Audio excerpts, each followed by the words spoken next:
అందరికీ నమస్తే అండి. నేను మీ Pavan. Welcome to our channel. మళ్ళీ మన విడుదల రజని సైబరాబాద్ మొక్క మెడికల్ కాలేజ్ల గురించి మాట్లాడడానికి వచ్చింది. సో ఇప్పటి వరకు మెడికల్ కాలేజ్ల గురించి ఎవ్వరూ మాట్లాడే మాటలు ఈ వీడియోలో మనం మాట్లాడుకోబోతున్నాము. ఫస్ట్ అయితే విడుదల రజని గారు మన సైబరాబాద్ మొక్క విడుదల రజని గారు మాట్లాడుతూ ఉన్నారు. ఫస్ట్ ఆ మాటలు విని దాని తర్వాత మళ్ళీ మనం మాట్లాడుకుందాం. ఈ వీడియో మాత్రం చాలా ఇంట్రెస్టింగ్గా ఉంటుంది. లాస్ట్ వరకు చూసి కామెంట్ రూపంలో మీ అభిప్రాయాన్ని తెలియజేయండి. ఫస్ట్ అయితే మాట్లాడండి. మీరు వారు కూడా ఒక బాధ్యత గల వ్యక్తిగా అర్థం చేసుకున్నారని చెప్పి మేము భావిస్తా ఉన్నాము. ఇక మనం చూస్తా ఉన్నాము చంద్రబాబు నాయుడు గారి నిర్ణయం ఎలాంటి నిర్ణయం? ఈ పీపీపీ అని చెప్పేసి, ఈ ప్రైవేటైజేషన్ అని చెప్పేసి, పబ్లిక్ ప్రైవేట్ పార్ట్నర్షిప్ గిట్ల అని చెప్పి ఇప్పుడు ఏవైతే 17 కాలేజీలు ఉన్నాయో వాళ్ళకి అప్పచెప్తా ఉన్నారు. సో దీని గురించి వైఎస్ఆర్సీపీ పార్టీ వాళ్ళకి ప్రైవేట్ అనే పేరు ఉందని చెప్పి కాలేజీలన్నీ వాళ్ళకి ఇచ్చేస్తా ఉన్నారు గిట్లని చెప్పి వైఎస్ఆర్సీపీ పార్టీ వాళ్ళందరూ గోల చేస్తూ ఉన్నారు. అసలు ఏమీ తెలియకుండా మాట్లాడుతూ ఉన్నారు. ఇక్కడ మీ అందరికి ఒక ఎగ్జాంపుల్ చెప్పాలి.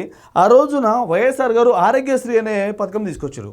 ఆ పథకము గవర్నమెంట్ హాస్పిటల్కి ఇచ్చారా, ప్రైవేట్ హాస్పిటల్కి కూడా ఇచ్చారు కదా వైఎస్ఆర్ గారు ఆరోగ్యశ్రీ పథకం కింద. సరే, ఈ వైఎస్ఆర్సీపీ పార్టీ వాళ్ళు చదువుకున్నదా? మేము చదువుకోలేదు, కానీ మాకు తెలిసినంత దీని గురించి మాట్లాడుతాను. ప్రజలు ఆరోగ్యశ్రీ కార్డు తీసుకొని ఎక్కడైనా ప్రైవేట్ హాస్పిటల్కి తీసుకెళ్తేనే పనికొస్తుంది. ఆరోగ్యశ్రీ కార్డు గవర్నమెంట్ హాస్పిటల్లో ఉంటే దేనికి పనికిరాదు. సో గట్లనే ఈ మెడికల్ కాలేజ్లో కూడా గట్లనే తీసుకోపోతా ఉంటే ఈ వైఎస్ఆర్సీపీ పార్టీ వాళ్ళందరూ ఏది పడుతుంది మాట్లాడేస్తా ఉన్నారు. ప్రైవేట్.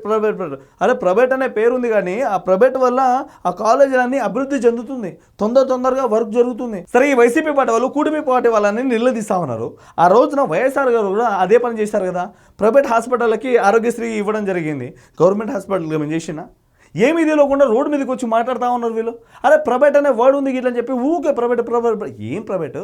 చాలా దగ్గర చూడండి, సేవా కార్యక్రమాలు చేసే వాళ్ళందరికీ ఈ కాలేజీలన్నీ ఇచ్చేస్తారు. సో వాళ్ళు సేవా కార్యక్రమం అనే పేరుతోనే ఈ పనులు చేసుకుంటా దాన్ని తొందరగా కంప్లీట్ చేస్తారు. వాళ్ళు తొందరగా కంప్లీట్ చేస్తే మీకు ఇంకొక కాంట్రాక్ట్ ఇస్తాము గిట్లని చెప్పి ఒక ఒప్పందం ఉంటుంది. ఏమీ తెలియకుండా రోడ్డు మీదకి వచ్చేసి ప్రైవేట్ వాళ్ళకి ఇచ్చేస్తా ఉన్నారు. ఈ జగన్మోహన్ రెడ్డి అయితే సంవత్సరానికి 12,000 కోట్లు దొబ్బేస్తారు గిట్లని చెప్పి మాట్లాడుతూ ఉన్నాడు. 12,000 కోట్లతో ఇంకా అభివృద్ధి కార్యక్రమాలు చేయొచ్చు. ఏమీ తెలియకుండా రోడ్డు మీదకి వచ్చేసి ప్రైవేట్ గిట్లని చెప్పి మాట్లాడితే ఎట్లుంటుంది? ఇంకా ఏం మాట్లాడుతుంది చూడండి. సవాళ్ళు చెప్తా ఉంది. ఏమైతే తీసుకున్నటువంటి ఈ దుర్మార్గమైనటువంటి నిర్ణయం ఈ కోట్లాది మంది ప్రజల నిజంగా ఈ విడుదల రజని మన సైబరాబాద్ మొక్క కదా, సైబరాబాద్ మొక్క అనడంలో తప్పేంలా. నీచమేనా? అరే, మీ వైసీపీ పార్టీ వాళ్ళకంటే నీచమైన పనులు ఎవరు చేస్తారా? ఇక్కడ సరిగ్గా పబ్లిక్ ప్రైవేట్ పార్ట్నర్షిప్ గిట్లని చెప్పి దీని గురించి తెలుసుకోండి. ఆ తర్వాత వైఎస్ఆర్ గారు చేసిన పనులు తెలుసుకొని మాట్లాడండి. ఇప్పుడు ఈ కూటమి ప్రభుత్వం చేస్తున్న పనులు అన్ని తప్పు గిట్లని చెప్పి అనుకుంటే ఆ రోజున వైఎస్ఆర్ గారు తీసుకొచ్చిన ఆరోగ్యశ్రీ కూడా తప్పని చెప్పి మాట్లాడుకోవాలి. ఏమి తెలియకుండా ఏది పడుతుంది మాట్లాడాలి. ఈ కూటమి ప్రభుత్వాన్ని ఏదో ఒకటి చేసి తక్కువ చేయాలి గిట్లని చెప్పి వీళ్ళ ప్లాన్. సీరియస్గా చెప్పాలి గిట్లని చెప్పి అనుకుంటే పబ్లిక్ ప్రైవేట్ పార్ట్నర్షిప్ గిట్లని చెప్పి ఈ మెడికల్ కాలేజీలు ఏదైతే ఉందో వాటన్నిటి గురించి ఏమీ తెలియకుండా రోడ్డు మీదకి వచ్చి వాగేస్తా ఉన్నారు. చెప్పు. ఆరోగ్య భద్రతకు గొడ్డలి పెట్టు లాంటి నిర్ణయం అని చెప్పి తెలియజేస్తున్నాం. ఇగో నిర్ణయాలు గిట్లని చెప్పి వీళ్ళందరూ మాట్లాడుతూ ఉన్నారు. సరే, నేను అడిగిన దానికి వీళ్ళందరూ ఆన్సర్ చేయాలి. ఇప్పుడు సరే, ఆ రోజున వైఎస్ఆర్ గారు ఆరోగ్యశ్రీ తీసుకురావడము చాలా ప్లస్ అయింది. అంటే పేద ప్రజలకి చాలా హెల్ప్ అయింది. అది ప్రైవేట్ హాస్పిటల్లకు హెల్ప్ అయింది. మరి ఆ రోజున ఈ పైసలన్నీ వైఎస్ఆర్ గారు తిన్నట్ట. ఇప్పుడు చెప్పండి, ఒక వ్యక్తికి అంటే ఒక పేషెంట్ హాస్పిటల్కి వెళ్తే ఆ పేషెంట్ ఆరోగ్యశ్రీ కార్డు మీద 15 లక్షలు, 13 లక్షలు, 14 లక్షలు ఒక టార్గెట్ ఉంటుంది. ఒక సంవత్సరానికి గంతో గిట్లని చెప్పి ఉంటుంది. సో ఈ పైసలన్నీ వైఎస్ఆర్ గారు తిన్నట్ట ఇప్పుడు లెక్కలు. అంటే ఒక పేషెంట్కి 15 లక్షలు ఇస్తా ఉన్నాడు, ఒక పేషెంట్కి 13 లక్షలు ఇస్తా ఉన్నాడు గిట్లని చెప్పి ఈ పైసలన్నీ వైఎస్ఆర్ గారు తింటున్నట్ట. సరే, మీరే చెప్పండి. మీకే సవాలు విసురుతా ఉన్నా, మీరే చెప్పాలి వీటన్నిటికీ. ఎందుకంటే ఇది ప్రజల ఆరోగ్యానికి గ్యారంటీ లేకుండా చంద్రబాబు నాయుడు గారు తీసుకున్నటువంటి ఒక దుర్మార్గమైనటువంటి చర్యగా రాష్ట్ర ప్రజలు దీన్ని చూస్తా ఉన్నారు. ఒక సేవా కార్యక్రమాలు చేసేవాళ్ళు ఒక హాస్పిటల్ని తీసుకుంటే వాళ్ళు చేసే సేవా కార్యక్రమాలు పనిచేస్తుంది. ఇక్కడ ప్రజలకు ఉపయోగపడే పనులు జరుగుతూ ఉంటుంది. దీన్ని ఈ వైఎస్ఆర్సీపీ పార్టీ వాళ్ళు ఏమనుకుంటా ఉన్నారంటే ఈ సేవా కార్యక్రమాలు చేసేవాళ్ళు ఎవరో వాళ్ళందరికీ మేమెందుకు సాలరీ ఇవ్వాలి, మేమెందుకు మా పైసలు ఇవ్వాలి గిట్లని చెప్పి ఈ వైఎస్ఆర్సీపీ పార్టీ వాళ్ళు మాట్లాడుతూ ఉన్నారు. ఈ సేవా కార్యక్రమాలు చేసేవాళ్ళు ఆ పనులని కంప్లీట్గా చేస్తే వాళ్ళకి ఇంకా మంచి కాంట్రాక్టులు ఇస్తారు. ఈ సేవా కార్యక్రమాలు చేసే వాళ్ళకి కాలేజ్ గిట్లా మనం వాళ్ళ చేతిలో పెట్టినామనుకో వాళ్ళ పనులు వాళ్ళు చేసుకుంటూ ఉంటారు. వాళ్ళకి తక్కువ మొత్తంలో సాలరీలు తీసుకుంటారు. అది ఏమీ తెలియకుండా ఈ జగన్మోహన్ రెడ్డి వస్తాడు, సంవత్సరానికి 12,000 కోట్లు ఇవ్వాలంట వాళ్ళకి ఇట్లని చెప్పి మాట్లాడుతూ ఉంటాడు. ఆ 12,000 కోట్లలో చాలా తక్కువ తీసుకుంటారు వాళ్ళు. సేవా కార్యక్రమాలు చేస్తూ ఉన్నారు కాబట్టి ఇవన్నీ తెలియకుండా రోడ్డు మీదకి వచ్చేసరికి చంద్రబాబు గారి మీద, పవన్ కళ్యాణ్ గారి మీద, మెడికల్ కాలేజీలో అన్నీ చేస్తూ ఉన్నారు, ప్రైవేట్ వాళ్ళకి ఇచ్చేస్తా ఉన్నారు, భూములన్నీ దొబ్బేస్తా ఉన్నారు గిట్లని చెప్పి వీళ్ళందరూ మాట్లాడుతూ ఉన్నారు. సరే, ఈ కూటమి ప్రభుత్వం వాళ్ళు మెడికల్ కాలేజీలు ప్రైవేట్ వాళ్ళకి ఇచ్చేసి పైసలు గిట్లని దొబ్బేస్తా ఉన్నారు గిట్లని చెప్పి అనుకుందాం. మరి ఆ రోజున వైఎస్ఆర్ గారు చేసింది కూడా తప్పే అంటారుగా, మరి దాన్ని ఏం తప్పన్నారు? ఈ కూటమి ప్రభుత్వం చేసిన వాళ్ళే తప్పు గిట్లని చెప్పి అంటారు వీళ్ళు. చెప్పు సారీ మిస్టేక్, మనం పోతాం. సిబిఎం గారు చంద్రబాబు నాయుడు గారి నిర్ణయాన్ని వ్యతిరేకిస్తూ 1 కోటి మందికి పైగా కూడా సంతకాల ద్వారా మరి ఈ ప్రభుత్వానికి చెంప చెల్లుమన్నా కూడా వీళ్ళకి ఇంతవరకు కూడా బుద్ధి రావట్లేదని చెప్పి మనం చూస్తా ఉన్నాము. ఇప్పుడు విడుదల రజని చెంప చెల్లుమనేలా ఒక ఫోటో చూపిస్తాను, ఆ తర్వాత మళ్ళీ మనం మాట్లాడదాం. అంటే కోటి సంతకాలు గిట్లని చెప్పి మాట్లాడుతూ ఉన్నారు వీళ్ళు.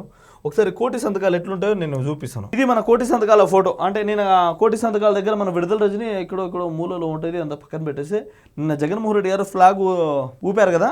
సో దాని తర్వాత ఒక్కొక్క బండ్లు అన్నీ పోతా ఉన్నాయి. ఇది కోటి సంతకాల బుక్కులు. వీళ్ళంతా చేసే స్కామ్లు. ఈ వైఎస్ఆర్సీపీ పార్టీ వాళ్ళే చేసేది స్కామ్లు. మళ్ళీ కూటమి ప్రభుత్వం గురించి మాట్లాడతారు. అసలు ఏది చక్కగా ఇక్కడ ఒక్క పేపర్లు అన్నీ ఉన్నాయా? ఒక్క పేపర్లు కోటి సంతకాలు గిట్లని చెప్పి ఒర్లుతా ఉన్నారు. అరే పబ్లిక్ ప్రైవేట్ పార్ట్నర్షిప్ గిట్లని చెప్పి వాటి అన్నిటి గురించి ఏమీ తెలియకుండా రోడ్డు మీదకి వచ్చేసి ప్రైవేట్ అనే పేరు ఉంది, ఊకే ప్రైవేట్. ఏం ప్రైవేట్? చదువు రానోడికైనా కొంచెం నాలెడ్జ్ ఉంటుంది. మీరు ఎంతో అంత చదువుకున్నారు కదా, ఏమీ తెలియకుండా రోడ్డు మీదకి వచ్చి మాట్లాడితే ఏమంటారు చెప్పండి? వీళ్ళకి అంతగానో చదువుకున్నారు కదా, ఏ జ్ఞానం లేకుండా రోడ్డు మీదకి వచ్చి ఏది పడుతుందో మాట్లాడేస్తూ ఉన్నారు. ఏంటండి విడుదల రజనీ గారు, ఏంటండి జగన్మోహన్ రెడ్డి గారు, ఇట్లున్నారు ఏంటండి మీ పార్టీ వాళ్ళందరూ? ఏమీ తెలియకుండా రోడ్డు మీదకి వచ్చి వాగుతూ ఉన్నారు. సరే, ఆ వీడియోలో చూద్దాం మనం. హెల్త్ ట్యాక్స్ కూడా వసూలు చేస్తారు కదా, అదే కదా మీరు చేయబోతుంది. రాష్ట్ర ప్రజల దగ్గర నుంచి హెల్త్ ట్యాక్స్ వసూలు చేయబోతున్నారు కదా, పీపీపీ అని చెప్పి, అదే కదా? నేనేమైనా చెప్తే చెప్పినా గిట్లా చెప్పంటారు. నేను ఇప్పటి ఫస్ట్ వీడియో స్టార్ట్ అయిన కాడికెళ్ళి మొత్తుకుంటానా. సరే, ఈ కూటమి ప్రభుత్వం వాళ్ళు చేసేది తప్పైతే ఆ రోజున వైఎస్ఆర్ గారు చేసింది కూడా తప్పే గిట్లని చెప్పి నేను ముందటికెళ్ళి మొత్తుకుంటా ఉన్నా. పబ్లిక్ ప్రైవేట్ పార్ట్నర్షిప్ గిట్లని చెప్పి ఆ 17 మెడికల్ కాలేజీలు కట్టడానికి మీరు 800 కోట్లు సెంట్రల్ నుంచి తీసుకొచ్చారు. ఆ పైసలు అడిగిపోయినాయి. మహా అయితే మీరు ఒక 300 కోట్లు ఖర్చు పెట్టుంటారు. దాని తర్వాత అడిగిపోయినాయి ఆ పైసలు. 5 కోట్లు అడిగిపోయినాయి. 5,000 కోట్లు అడిగిపోయినాయి. ఎవరు తిన్నారు? వీటన్నిటి గురించి మాట్లాడారు. మళ్ళీ మీరందరూ ఈ వైఎస్ఆర్సీపీ పార్టీ వాళ్ళందరూ కూటమి పార్టీ వాళ్ళు మేము చేసిన అభివృద్ధి కార్యక్రమాలు క్రెడిట్ అంతా దొబ్బేస్తా ఉన్నారు గిట్లని చెప్పి వాళ్ళందరూ మాట్లాడతారు. పైనుంచి సెంట్రల్ తీసుకొచ్చిన పైసలు మీరు క్రెడిట్ దొబ్బితే ఎట్లా? నరేంద్ర మోడీ గారికి కదా మీరు ఇవ్వాల్సిన క్రెడిట్ అంతా, మీరంతా దొబ్బేసి ఈ కూటమి ప్రభుత్వం గురించి అరే ఏం లేదు భయ్. ఈ వైఎస్ఆర్సీపీ పార్టీ వాళ్ళు ఈ కూటమి ప్రభుత్వానికి సంబంధించిన వాళ్ళు చేసే అభివృద్ధి కార్యక్రమాలన్నీ అసలు ప్రజల దృష్టిలో వీళ్ళు ఏం చేస్తలేరు గిట్లని చెప్పి చూపించుకొని చేస్తాను పనంతా వీళ్ళు. పొద్దుగా లేస్తే ఈ వైఎస్ఆర్సీపీ పార్టీ వాళ్ళు ఏ రోజైనా పొద్దుగా లేస్తే ప్రెస్ మీట్ పెట్టి మాట్లాడడం మీరు ఏదైనా చూసిరా? నిన్ననే కదా ఈ కోటి సంతకాలు అని చెప్పి ఒక ఫేకు నిన్న ర్యాలీ చేసిరు. ఆ ర్యాలీలో ఒక్క న్యూస్ పేపర్ లేదు, అదంతా పక్కన పెట్టేస్తే నిన్ననే జరిగింది. ఇవాళ ఎంతమంది ప్రెస్ మీట్ పెట్టుతా ఉన్నారు? జగన్మోహన్ రెడ్డి గారికి నిజంగా దమ్మే ఉంటే అసెంబ్లీలోకి వచ్చి మాట్లాడవచ్చు కదా. సరే, ఈ 17 కాలేజీలు మేము కట్టించినాము, ఆ 17 కాలేజీలు మా హయాంలో వచ్చిన కాలేజీలు, మీరు ఎంత ఎందుకు ప్రైవేట్ వాళ్ళకి ఇస్తా ఉన్నారు గిట్లని చెప్పి జగన్మోహన్ రెడ్డి గారు అసెంబ్లీకి వచ్చి మాట్లాడిస్తే అయిపోతుంది కదా. ప్రెస్ మీట్ పెట్టి ఆ వీడియోలు తీసి ఈ వీడియోలు చేసి ఎవరిని మీరు తప్పు పట్టాలి గిట్లని చెప్పి అనుకుంటా ఉన్నారు. సో ఈ వైసీపీ పార్టీ వాళ్ళు చేసిన స్కామ్లన్నీ ఎక్కడ బయట పెడతారు గిట్లని చెప్పి టాపిక్ డైవర్ట్ చేస్తూ ఉన్నారు. సో ఇదే, దీనికి మించి ఏమీ లేదు. సో ఇదండి ఈ వీడియోకి ఇట్లా మీకు ఎట్లా అనిపించిందో కామెంట్ రూపంలో మీ అభిప్రాయాన్ని తెలియజేయండి. Thank you.